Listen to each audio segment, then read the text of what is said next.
Hello friends. जैसा कि आप देख रहे हैं, आज हमारा दिस इंग्लिश स्पीकिंग में डे 2 है। और जो हमने चैलेंज लिया है 45 मिनट्स पर डे, 31 डेज। और इसमें हमने सिर्फ एक ही काम करना है, वो है 45 मिनट्स पर डे रीड करना है। आप अपनी चॉइस की कोई भी बुक ले सकते हैं, जैसा कि मैंने पहले कहा। और आपको हमें सिर्फ ये, क्योंकि आप जब YouTube पे जाएंगे तो आपको इतनी सारी टेक्निक्स मिलेगी स्पीकिंग इंग्लिश के लिए।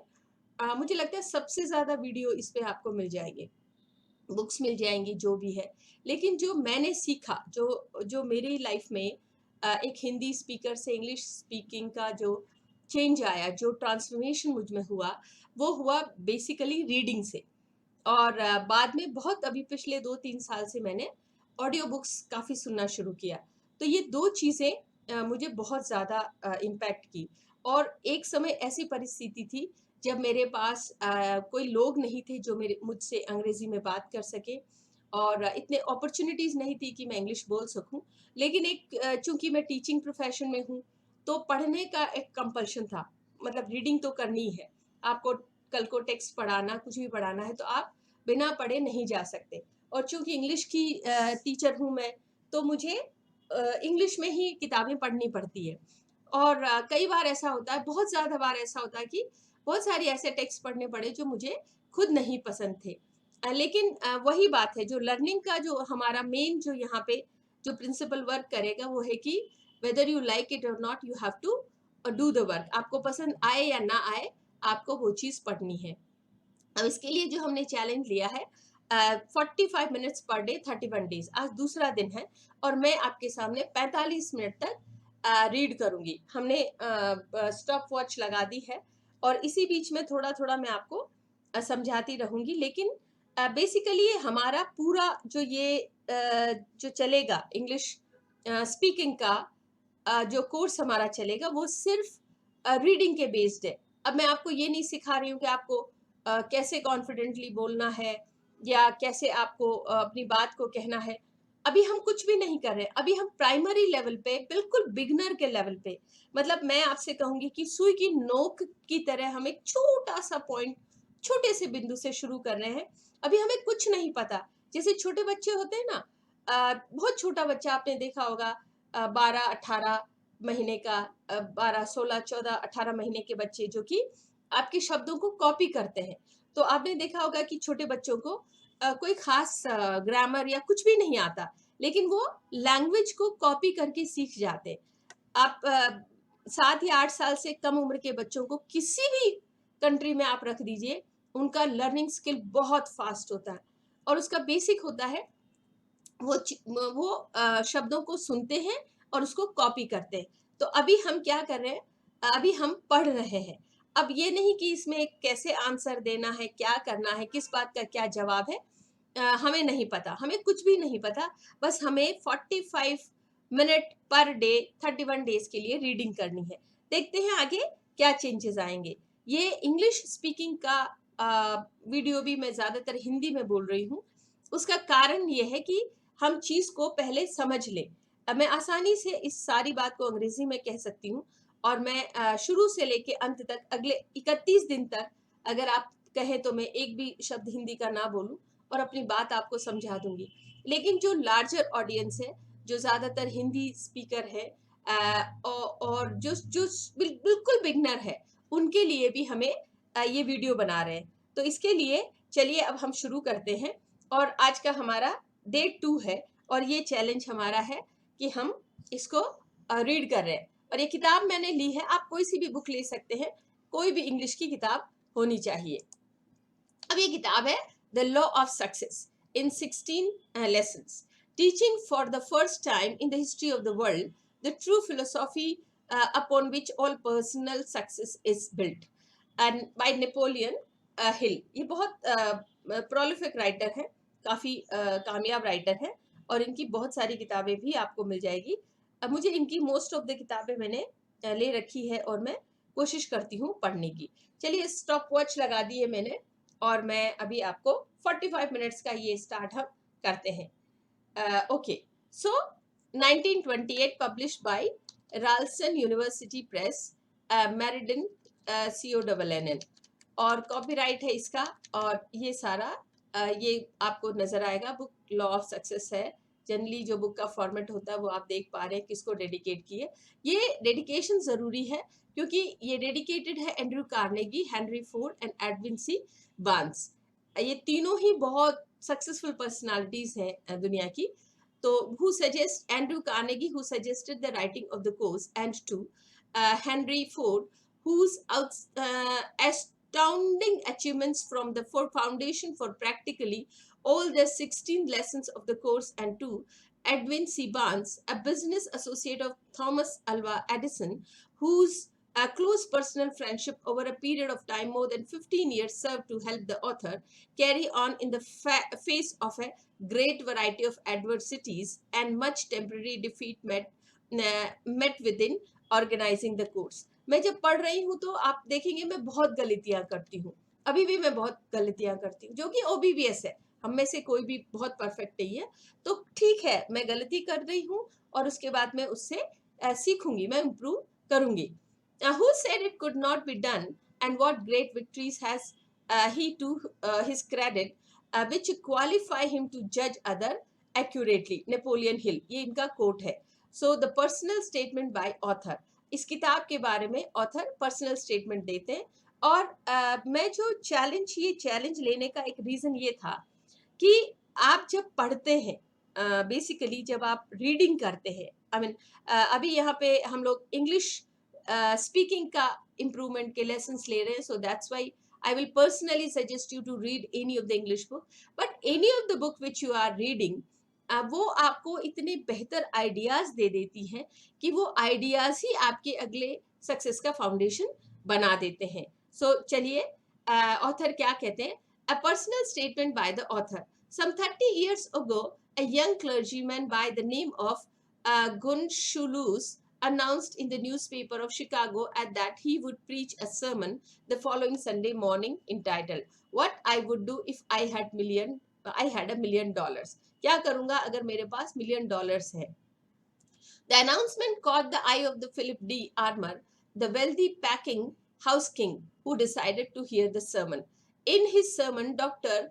Gunsulus pictured a great school of technology where young man and young woman could be taught how to succeed in life by developing the ability to think in practical rather than in theoretical terms, where they would be taught to learn by doing.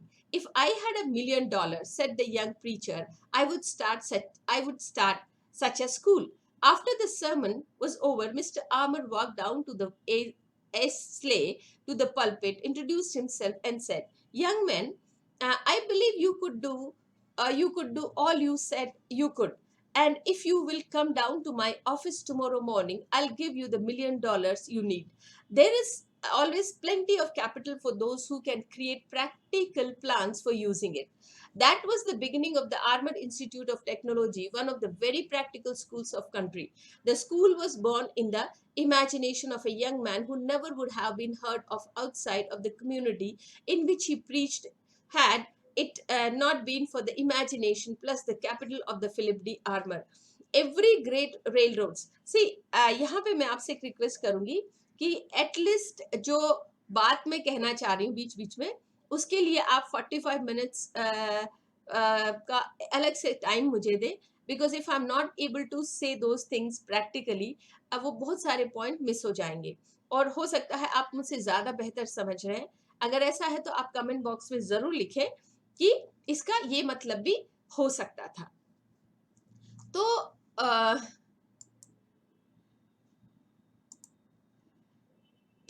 अब ये एक बात इसने कही कि एक preacher है, एक फादर है. आप सिंपल सा इंडियन कॉन्टेक्स्ट में समझे. एक यंग फादर है जो चर्च में सरमन दे रहे हैं. आपने देखा होगा संडे को चर्च होता है और उसमें पादरी या फादर जिनको बोलते हैं वो कुछ अपनी बात कहते हैं. They speak something good to the community. जो भी लोग वहां बैठे हैं चर्च में वो उनको सुनते हैं. तो एक यंग से प्रीचर थे और उन्होंने जो ऑडियंस बैठे थे उनमें कहा कि अगर मेरे पास $1 मिलियन हो तो मैं एक स्कूल खोलूंगा। और उस दिन उस गैदरिंग में जो चर्च की जो गैदरिंग थी उसमें फिलिप डी आर्मर जो कि बहुत अ, ये जो सरमन देने वाले हैं, हाँ, जो सरमन दे रहे हैं डॉक्टर गुनसाउलुस। और अच्छा, ये वैसा तो नहीं है डॉक्टर गोन्साल्विस जो आपने देखा होगा, अमिताभ बच्चन का एक बड़ा पॉपुलर गाना है, my name is Anthony Gonsalves. मुझे लगता है शायद ये वैसे ही गोन्साल्विस है। तो चलिए इसको गोन्साल्विस बोलते हैं, वो हमारे लिए ज्यादा आसान हो जाएगा। तो ये जो एंथोनी गोन्साल्विस, तो एंथोनी गोन्साल्विस एक प्रीचर है चर्च में, और वो सरमन दे रहे हैं। वो कहते हैं कि because he is a young preacher, he is a young father, और जो चर्च में जो फादर होते हैं, और वो कहते हैं कि मेरे पास अगर $1 मिलियन हो तो मैं एक स्कूल खोलूंगा। ऐसा उन्होंने अपनी बात में कहते कहते कहा। और उसी गैदरिंग में फिलिप डी आर्मर, जो कि बहुत उनका पैकिंग हाउस था, जो पैकिंग हाउसेस होते हैं ना, जो बड़े बड़े सामानों की पैकिंग करते हैं, तो वेल्दी थे वो बहुत ज्यादा, ये तो बहुत बड़ा टाइकून बिजनेसमैन थे। और उन्होंने सुना और उन्होंने कहा कि अगर तुम स्कूल खोलना चाहते हो तो कल मेरे ऑफिस आना और मैं तुम्हें $1 मिलियन दे दूंगा। अब यहाँ पे राइटर जो बात कहना चाह रहे हैं वो ये है कि आपको जो भी सपना देखना है वो सपना आप देखिए, और आप सोचिए कि आपको ये करना है। डोंट वरी कि आपके पास पैसे नहीं है, रिसोर्सेस नहीं है, आपके पास इतना क्वालिफिकेशन नहीं है, फॉरगेट अबाउट दैट। जो मेन पॉइंट है इस बुक का वो ये है कि इमेजिनेशन, दुनिया का कोई भी आइडिया हो, वो चाहे हवाई जहाज बनाना था, वो चाहे शिप बनाना था, और whether it is invention of the computer or anything which is existing, small to small, all the software which we are using right now, Android phone, touch screen, या जो भी रॉकेट साइंस है, ये सारे ideas सबसे पहले दिमाग में थे। It was all in the mind of a people, लोगों के माइंड में थे। क्लियर नहीं था क्या होगा, बट एक एक कल्पना थी। जैसे राइट ब्रदर्स ने सोचा, पंछियों को देख के उन्होंने सोचा कि काश हम भी पंछियों की तरह उड़ पाए, और हवाई जहाज का आविष्कार हो गया। फोटोकॉपी की मशीन, मतलब कितने कितने मैजिक हमारे आसपास है, हम सोच भी नहीं सकते, और सेकंड्स में काम हो जाता है। तो ये सारी चीजें जो आपको अचंभित करती है, जो सरप्राइजिंग है, वो सारी चीजें एग्जिस्ट की है लोगों के दिमाग में, और इसको राइटर नाम देते हैं इमेजिनेशन। इसलिए इस बुक में एक बात और खास है, आपको जो भी सपना देखना है आप सपना देखिए, जस्ट सी अ ड्रीम। अपनी कल्पना को सोचो, देखो, और आप सोचो कि आपके पास $1 मिलियन है। आप जो भी करना चाहते हैं, मान लो आप बहुत बड़ी कंपनी स्टेब्लिश करना चाहते हैं, lie down for a while and think and imagine कि आपके पास वो कंपनी है, आपके पास इतना पैसा है, आप जो भी लाइफ सोचते हैं वो आपको मिलेगी। तो ये कल्पना शक्ति बहुत बड़ी चीज है, यही यहाँ राइटर कहना चाह रहे हैं। So now the point is imagination. That was the beginning of the Armor Institute of Technology, one of the very practical school of country. The school was born in the imagination of a young man who never would have been heard of outside of the community in which he preached, had it not been for imagination plus the capital of Philip D. Armor. तो दो लोगों की effort से एक school बन गया, बहुत बड़ा, आर्मर इंस्टीट्यूट ऑफ टेक्नोलॉजी, है ना, कितना बड़ा स्कूल बना। और स्कूल का नाम क्या था? Armour institute of technology. और सबसे पहले ये इमेजिनेशन था, जो कि हमने एक इमेजिनरी नाम लिया है, Anthony Gonsalves. My name is Anthony Gonsalves, right. मैं दुनिया में अकेला हूँ, दिल भी है खाली, घर भी है खाली, इसमें रहेगी कोई किस्मत वाली, जिसे मेरी याद आए जब चाहे चली आए, रूपनगर प्रेम गली खोली number 420, right. Excuse me please, my name is Anthony Gonsalves. आपको याद होगा, ये बहुत पॉपुलर गाना है, अमिताभ बच्चन, परवीन बॉबी, जाके देखिएगा जरूर।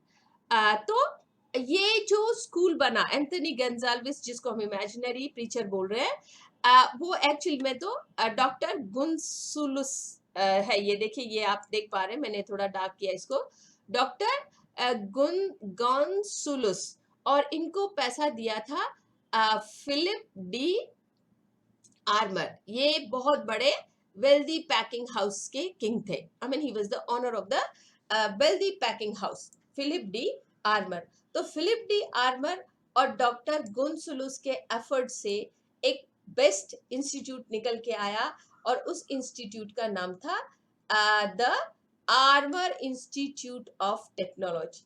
और ये आर्मर इंस्टीट्यूट सबसे पहले गुनसुलुस के इमेजिनेशन में था, और कैपिटल किसकी लगी इसमें? फिलिप डी आर्मर की। तो ये राइटर ये कहना चाह रहे हैं कि when you imagine anything, okay, it would definitely come in the real form, real shape. So don't worry about capital, don't worry about anything which you don't have. You would definitely have if you have imagination. Okay, so every great railroad and every outstanding financial institute and every mammoth business, mammoth का मतलब जानते हैं, बहुत बड़ा enterprise, and every great invention began in the imagination of one person. F.W. Woolworth created the 5 and 10 cent store plan in his imagination. 5 and 10 cents, ये बहुत popular stores हैं America में। 5 and 10 cents जैसे होता है ना 911 और वॉलमार्ट, ये सारे हैं उसी तरह से 5 and 10 cents, जो कि F.W. वुलवर्थ के इमेजिनेशन में था। Okay, before it became a reality and made him a millionaire. Thomas Alva Edison, सबने नाम सुना है थॉमस अल्वा एडिसन। बहुत बड़े साइंटिस्ट थे, इनोवेटर थे, क्रिएटर थे, स्टेट्समैन थे। क्रिएटेड द टॉकिंग मशीन, उन्होंने टॉकिंग मशीन का इन्वेंशन किया। Moving picture machine and the incandescent electric light bulb and scores of other useful inventions. अब यहाँ देखिए ये वर्ड जैसे incandescent है। ओके, अब ये मान लो आपको लगा मैंने गलत पढ़ा, कोई बात नहीं, कल अच्छा पढ़ लेंगे, बाद में और सीख लेंगे। लेकिन अब यही शब्द किसी कॉन्वेंट एजुकेटेड बच्चा बोलेगा तो वो हो सकता है और ज्यादा कॉन्फिडेंटली बोले।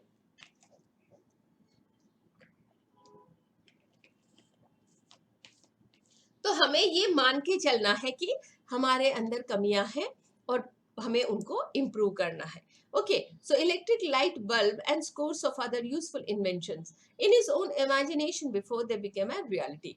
During the Chicago fire, scores of merchants whose stores went up in smoke stood near the smoldering embers of their former pieces of business, grieving over their loss. Many of them decided to go away into other cities and start over again. In the group was Marshall Field, who saw in his own imagination the world's greatest retail store, standing on the uh, self uh, uh, self same spot where his former store had stood, which was then but a ruined mass of smoking timber. That store became a reality. और उसके बाद ये martial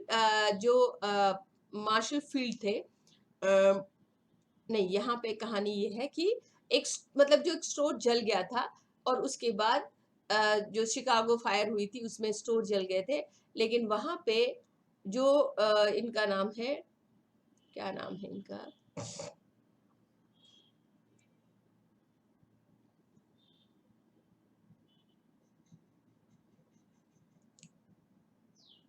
जो martial field है, उन्होंने वही कल्पना की कि यहीं पे मेरा एक स्टोर होगा, और अल्टीमेटली वो बाद में वो स्टोर बहुत कामयाब निकले। Fortune is the young man और young man who learns. Fortunate is the young man और young man who learns early in life to use imagination, and doubly so in his age of greater opportunity. Imagination is a faculty of the mind which can be cultivated, developed, extended and broadened by use. तो imagination क्या, जितना आप imagine करेंगे उतना ही आपका imagine करने का स्तर बढ़ता जाएगा। देखिए, माइंड को आप सिर्फ एक काम दे दीजिए, जैसे अभी हमने 45 मिनट और 31 डेज का एक टास्क लिया है। अब हमें क्या, किसी भी वक्त ये पढ़ना ही है, तो माइंड को आपने टास्क दिया। शुरू में हम माइंड को टास्क देते हैं कि भाई ये करो, पसंद आए या ना आए ये करो। और उसके बाद ब्रेन जो है ना अपना एक अडाप्टेशनल रिस्पॉन्स जिसको बोलते हैं AR, अडाप्टेशन रिस्पॉन्स में क्या ब्रेन खुद ही नई नई चीजें इन्वेंट करने लग जाता है उस फील्ड में। तो आप ये मत सोचिए कि आज की जो आपकी प्रोग्रेस है वो कभी नहीं होगी। आपने देखा होगा ना सडन इन्वेंशन होते हैं, मतलब लोग जब लगे हुए मैरी क्यूरी जब अपना एक्सपेरिमेंट कर रही थी तो सडनली रेडियम का इन्वेंशन हो गया। तो ब्रेन जो है ना अपनी कैपेसिटी से बढ़ के काम करता है। आप उसको एक बार बेहतर पॉजिटिव और सही चीज में बस लगा दीजिए।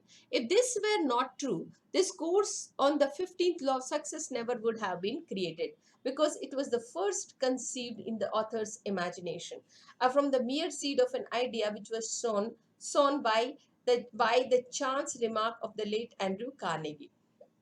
Wherever you are, whoever you are, whatever you may be following as an occupation, there is a room for you to make yourself more useful and in that manner more productive by developing and using your imagination. तो ये कहता है कि जहां कहीं भी आप हैं, जिस किसी हाल में आप हैं, आप अपनी दिमाग को, आप अपनी एनर्जी को जितना आपकी कैपेसिटी है उससे ज्यादा यूज कर सकते हैं प्रोडक्टिव मैनर में, अगर आप इसको इमेजिनेशन में लगाइए। देखिए मेरा भी एक बहुत बड़ा सपना है स्कूल खोलने का, और मुझे यकीन है कि एक दिन ये सपना पूरा होगा।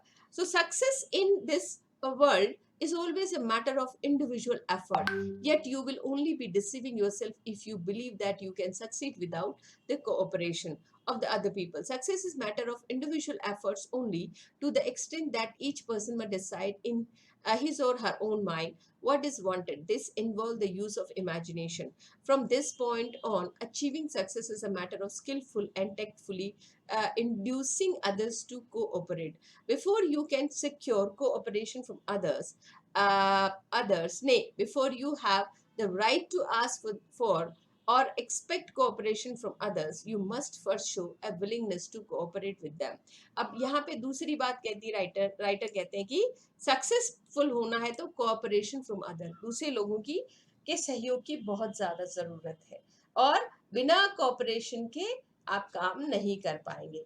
और यहाँ पे ये स्टेटमेंट आप थोड़ा सा देखिए कि the cooperation of the other success is matter of individual efforts not only in extent. ये स्टेटमेंट थोड़ा सा पढ़िए। Success in this world is always a matter of individual efforts, yet you will be deceiving, no, यहाँ पे पढ़ो, whatever you are, whoever you are, whatever you may be following as an occupation, there is a room for you to make yourself more useful and in that manner more productive by developing and using your imagination. Success in this world is always a matter of individual efforts, yet you will be deceiving yourself if you believe that you can succeed without cooperation of other people.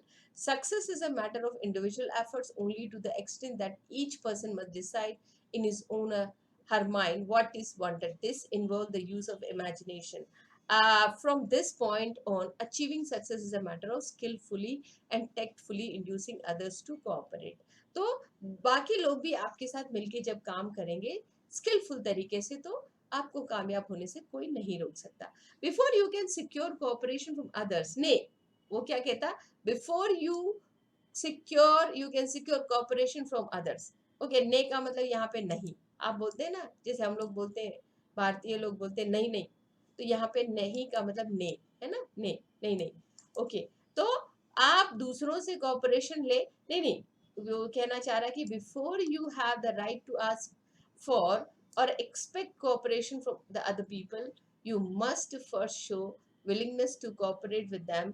For this reason, the 8th lesson of this course, the habit of doing more than paid for, is one which should have your serious and thoughtful attention. So, अगर इसमें writer ये कहना चाह रहे हैं कि if you do more than you are paid for, आपको जितना पैसा मिल रहा है उससे ज्यादा काम आप करते हैं तो आपको ज्यादा फायदा होगा। और ये एक दूसरा तरह का रूल है, वो फिर हम डिटेल में पढ़ेंगे। ओके, सो इन द अब हम यहाँ से पढ़ रहे हैं In the back pages of this introduction, you will observe a personal analysis chart in which 10 well-known men have been analyzed for your study and comparison. Observe this chart carefully and note the danger point, which mean failure to those who do not observe these signals. Of the 10 men analyzed, 8 are known to be successful, while 2 may be considered failure. Study carefully the reason why these 2 men failed. Then study yourself in the 2 columns which have been left blank for that purpose. Give yourself a rating on each of the 15th law of success at the beginning of this course. At the end of the course, rate yourself again and observe the improvements you have made. और यही काम हम अपने इस 31 days के challenge के लिए भी कर रहे हैं कि अभी अब हम थोड़ी गलतियां कर रहे हैं पढ़ने में, हमें शायद चीज़ें ज़्यादा समझ में नहीं आ रही, कुछ वर्ड्स का प्रोनाउंसिएशन भी हम अच्छा नहीं कर पा रहे, लेकिन 31 डेज के बाद क्या चेंज आता है वो फिर हम अपना रेटिंग करेंगे. The purpose of law of success course is to enable you to find how you may become more capable in your chosen field of the work. To this end, you will be analyzed and all of your qualities classified so you may organize them and make the best possible use of them. You may not like the work in which you are now engaged. There are 2 ways of getting out of that work. One way is to take but little interest in what you are doing, aiming merely to do enough with which to get by. Very soon you will find a way out because the demand of your service will cease. The other and better way is by making yourself so useful and efficient in what you are now doing that you will attract the favorable attention of those who have the power to promote you into more responsible work that is more to your liking. तो actually क्या होता है कि जैसे एक होता है ना कि आपको काम कोई पसंद आ रहा है या नहीं आ रहा, लेकिन अगर आपको किसी ने टास्क दिया है तो आप उसको बहुत इंटरेस्ट लेकर के और उस गिवन टाइम पीरियड में उसको कंप्लीट करते हैं, अपने टास्क को बहुत ऑनेस्टली करते हैं. मान लो आपके टीचर ने असाइनमेंट दिया या आपके पेरेंट्स ने फैमिली में आपको कोई काम दिया और वो आपको काम देने से पहले वो सामने वाला भी आपकी लिमिट जानता है कि ये इतना ही करेगा, लेकिन अगर आप उनकी एक्सपेक्टेशन से बेहतर करते हैं तो फिर वो आपको रिवॉर्ड भी देंगे. तो आप ये मत सोचो कि मुझे क्या इसका रिजल्ट मिलेगा, इनफैक्ट आप उसका काम को ज्यादा करो. The other and better way is by making yourself so useful and efficient in what you are now doing that you will attract the favorable attention for those who have the power to promote you into more responsible work that is more to your liking. It is your privilege to take your choice as which you will proceed. Again, you are reminded of the importance of lesson 9 of this course, through the aid of which you may avail yourself of this better way of promoting yourself. Thousands of people walked over the great Calumet copper mine without discovering it.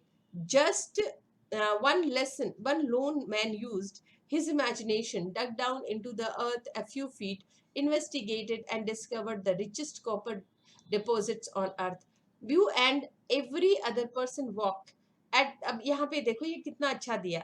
Thousands people walk over the great Calumet copper mine. जो great कॉल्यूमेट copper mine है, ये देखो मैं आपको बताती हूँ. कॉल्यूमेट copper mine, यहाँ पे इस तरह आप अपनी स्टडी को ना इंटरेस्टिंग बना सकते हैं. देखिए, मान लो मैं इसको ये करके और इसको सर्च करते हैं, देखो, और यहाँ पे आप इमेज में जाइए, ये देखिए, ये है, ये कॉपर वर्ल्ड की सबसे बड़ी कॉपर माइन है ये जो है ना इसका. तो राइटर ये कह रहा है कि हजारों लोग इसके ऊपर से निकले होंगे, लेकिन जिसको थोड़ी समझ थी, ये देखिए, ये ना यहाँ से कॉपर निकला, उसने थोड़े कुछ फीट गहरा खोदा और वहां ये देखिए रिचेस्ट कॉपर माइन है ये. यहाँ पे सारे a miner working a mine underground leading and handling cars copper ore. ये कॉपर ओर है, देखिए ये है, ये कॉपर ओर है, कॉपर निकल रहा है यहाँ से, तो ये आप देख पा रहे होंगे. ठीक है, तो राइटर कह रहा है कि बहुत सारे लोग जो है इससे निकले होंगे, ठीक है, लेकिन वो कुछ ही लोग थे जो ये देखा ना, कॉल्यूमेट कॉपर माइन मैंने आपको बता दिया अभी, thousands of people walk over the great Calumet copper mine without discovering it. And just one lone man used this imagination. एक अकेले आदमी ने अपनी इमेजिनेशन की हेल्प ली और उसके नीचे खोदा, और वो दुनिया की सबसे richest copper mine of deposit on earth, इस अर्थ पे रिचेस्ट कॉपर माइन को वो डिस्कवर कर पाए. You and every other person walk at one time और अदर ओवर योर कॉल्यूमेट माइन. अब यहाँ कॉल्यूमेट माइन जो है, एक मेटाफोरिकल वर्ड यूज किया इन्होंने कि हमारे सबके पास एक कॉल्यूमेट कॉपर माइन है, हमारे सबके पास वो खजाना है जिसको शायद हम डिस्कवर नहीं कर पा रहे हैं. और अगर आप इसको डिस्कवर करेंगे तो आप भी दुनिया के रिचेस्ट पर्सन बन जाएंगे. Discovery is a matter of investigation and use of imagination. This course on the 15th law of success may lead the way to your calumet, and you may be surprised when you discover that you were standing right over rich mine.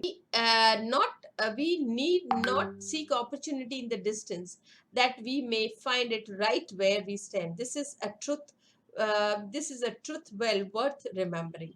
तो Napoleon Hill कहते हैं कि दूर कहीं भी opportunity नहीं मिलेगी, हो सकता है हम जो काम अभी कर रहे हैं वही हमारी कॉल्यूमेट कॉपर माइन है. तो हो सकता है ये जो 31 डेज का हमने चैलेंज लिया है, और जो 45 मिनट्स जो हम पढ़ रहे हैं, हमारा मेन टारगेट है 45 minutes per day for 31 days, और हमें सिर्फ रीड करना.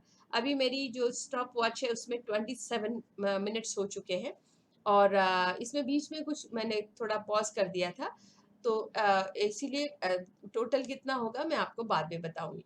The author's acknowledgement of help rendering him in writing on this course. This course is result of careful analysis of live work over 100 men and women who have achieved unusual success in their respective callings. The author of the course has been more than 20 years in gathering, classifying, testing, and organizing the 15th law upon which the course is based. In his labor, he has received valuable assistance either in person or by studying the life work of the following man. और ये author जो है, हमारे author है Napoleon Hill, उन्होंने इतने लोगों की लाइफ को स्टडी किया है, और इनकी सक्सेस स्टोरी के आधार पे वो ये बात कह पा रहे हैं कि अगर these are the qualities which we have, you know that this book 15th law बता रही है ये किताब, if all those 15 qualities we have in our personality, no one can stop us becoming the greatest person of this time. Okay, जैसे कि Henry Ford अपने आप में बहुत बड़ी पर्सनालिटी है, Thomas Alva Edison, all of us know. Okay, Edward Bok, Thomas Alva Edison, Cyrus H K Curtis, Harvey S Firestone, George W Parkins. एक Parkins law भी आता है, John D Rockefeller, he was a millionaire, I mean ये वो उनका oil का business था इनका. Henry L Doherty, Charles M Schwab बहुत फेमस है, जॉर्ज एस पार्कर, और ये पार्कर पेन शायद उन्हीं के नाम पे है, जिसका एडवर्टाइजमेंट अमिताभ बच्चन कहते हैं. अमिताभ बच्चन मेरे फेवरेट हीरो है, तो मुझे बहुत अच्छा लगता है उनकी फिल्म देखना, उनके गाने सुनना. He is my super hero, Amitabh Bachchan. Okay, तो उनका गाना भी मुझे पसंद है. Woodrow Wilson, doctor CO Henry, और Darwin P Kingsley, General Rufus A Ayres, ये रिगले जूनियर, जज Elbert H Gray, A D Lasker, William Howard Taft, E A Filene, D doctor Elmer Gates, James J Hill, John W Davis. तो ये सारे successful stories हैं जिसको कि हम पढ़ेंगे. Captain George M. Alexander, to whom the author was formerly an assistant, Samuel Insull F. W. Woolworth, Judge Daniel T. Wright, one of the author's law instructor. Okay, उसके अलावा भी आप ये देखिए, Hugh Calmer, Dr. E. W. Stickler, Albert Hubbard, Edwin C. Barnes, Luther Burbank, Robert L Taylor, O H Harriman, ये Robert L Taylor को Fielding Bob भी बोलते हैं, और John Burroughs, George Eastman, E H Harriman, E M Statler, Charles P Steinmetz, Andrew Carnegie, Frank Vanderlip, John Wanamaker, Theodore Roosevelt, Marshall Field, uh, W. H. French, Dr. Alexander Graham Bell, to whom the author was credited for most of his lessons. Okay, so these are all the successful people. Actually, we don't find any Indian here because the writer is not from India and he's studying only American most successful personalities. So now the time is also almost 30 minutes and we just need to go for 15 minutes. So lesson one, of the men named, perhaps Henry Ford and Andrew Carnegie should be acknowledged as having contributed most toward the building of this course, for the reason that it was Andrew Carnegie who first suggested the writing of the course, and Henry Ford whose life work supplied much of the material out of which the course was developed. Some of these men are now deceased, but to those who are still living, the author wished to make here grateful acknowledgement of the service they have rendered, without which this course never could have been written.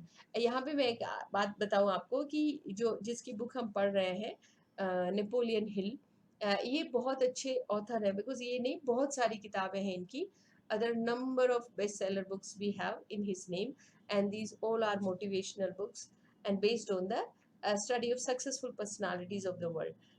उसके अलावा जो हमारे writer हैं Napoleon Hill, इनके videos भी आपको available हो जाएंगे यूट्यूब पे, तो आप वो भी देख सकते हैं. वो अपना इनका एक्चुअली इंस्टीट्यूशन था, एक इनका इंस्टीट्यूट चलाते थे जिसमें कि ये मतलब लोगों को मोटिवेट करते थे, जैसे आजकल यूट्यूब पे सब लोग अपना डालते रहते हैं ना मोटिवेशन, और जैसे मैं हम भी अपना एक एफर्ट डाल रहे हैं कि स्पीकिंग इंग्लिश में 31 days 45 minutes पर डे में क्या चेंज आता.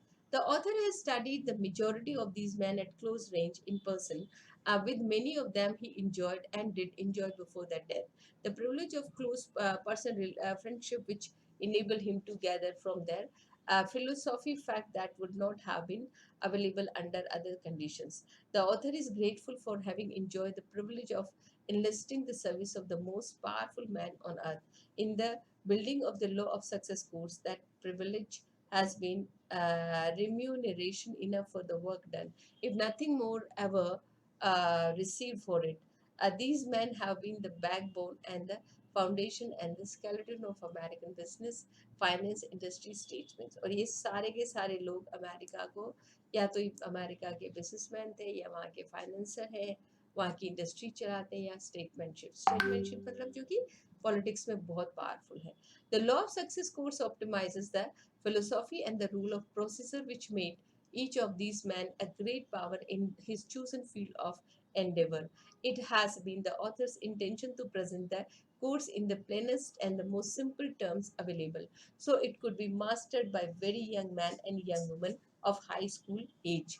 With the exceptions of the psychological law of referring to the lesson one, the mastermind, the author lays no claim to have created anything basically new in this course. What he has done, however, has been to organize old truth and known laws into the practical usable form. तो जो पुराने जो कहावतें हैं ना, बस उन्हीं को नई तरह से इसने दे दिया. बात वही है पुरानी, और ये सारी चीज़ें पुराने जो लॉज है, पुरानी जो कहावतें हैं, वो प्रैक्टिकल यूजेबल फॉर्म में है, where they may be properly interpreted and applied by the work day men who need call for philosophy of simplicity.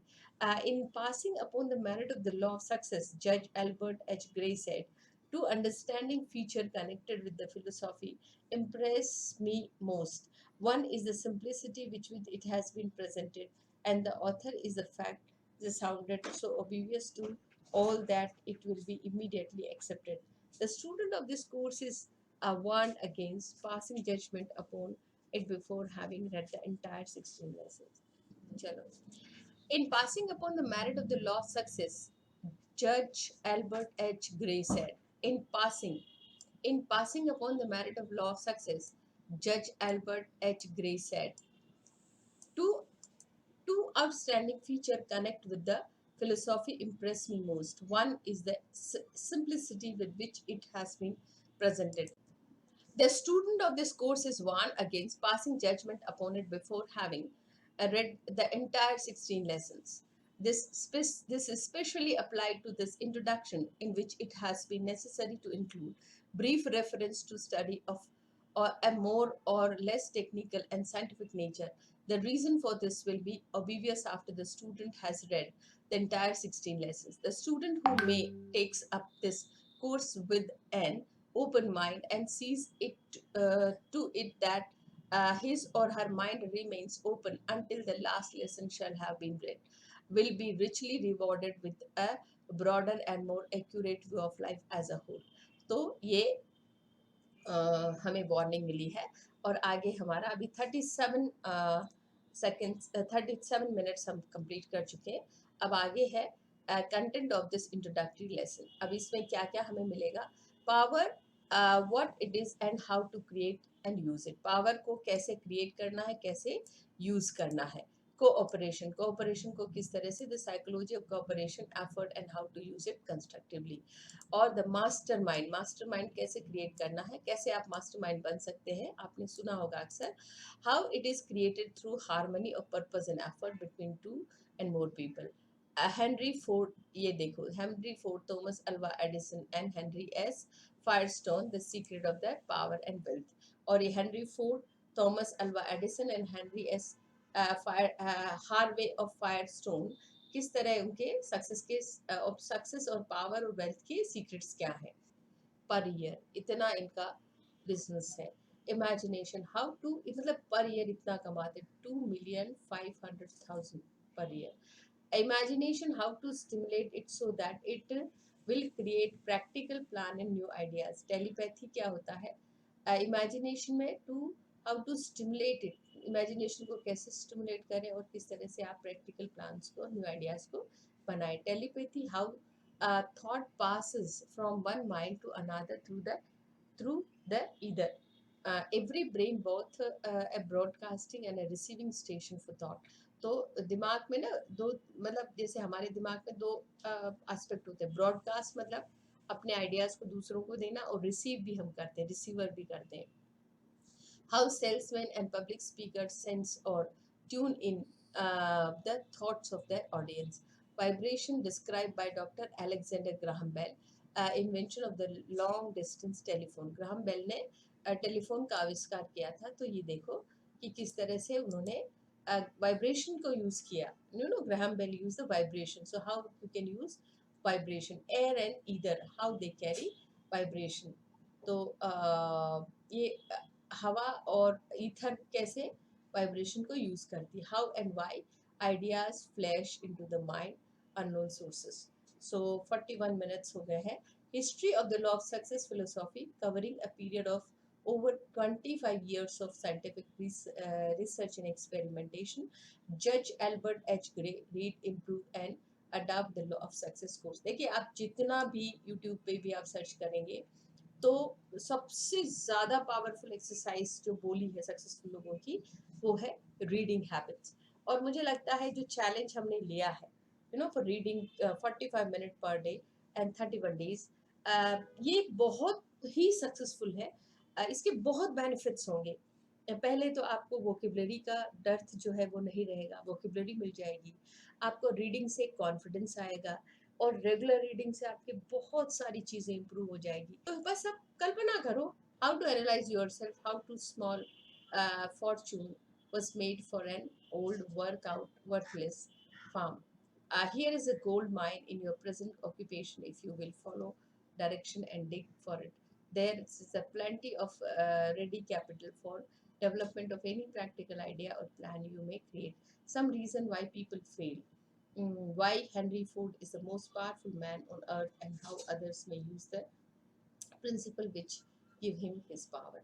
Why some people antagonize other without knowing it. The effect of sexual contact as a mind stimulant and health builder. What happened in the religious orgy known as the revival. What we have learned from nature's Bible, chemistry of the mind, how it will make or destroy you. What so अभी मेरा 45 minutes complete हो गया है, almost 46 minute complete हुआ reading का, तो मैं अब इसको पॉज दे रही हूँ और